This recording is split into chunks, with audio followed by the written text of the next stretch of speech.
Alors pour moi, être soi-même, c'est être libre d'être authentiquement qui on est, sans avoir peur d'être jugé, sans avoir peur d'être mal aimé, sans avoir peur de mal faire, sans avoir peur de toutes ces choses qui font qu'en général, on se comporte plus pour plaire ou pour être aimé ou pour correspondre à une image que d'être complètement qui on est spontanément, en se donnant complètement le droit de dire une connerie, d'être maladroit, de n'avoir rien à dire, de ne pas être à la hauteur de quelque chose.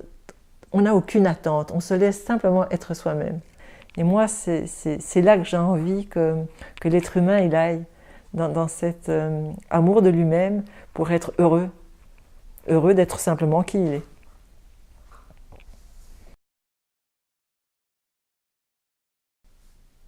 Alors oui, moi je suis convaincue de ça. Je suis convaincue parce qu'il y a du coup, quand on s'aime soi-même, on aime l'autre. On ne peut pas aimer l'autre si on ne s'aime pas soi-même d'abord, parce que ce qu'on n'aime pas chez l'autre, ce qui nous dérange, qui nous irrite, qui nous agace chez l'autre, c'est ce qu'on n'aime pas chez soi.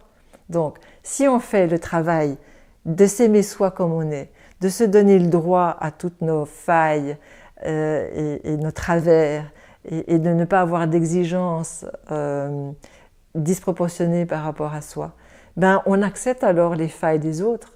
Et du coup, forcément, il y a de la bienveillance qui grandit et les relations sont beaucoup plus chaleureuses, beaucoup plus bienveillantes et beaucoup plus aimantes aussi. Et du coup, plus agréables à vivre.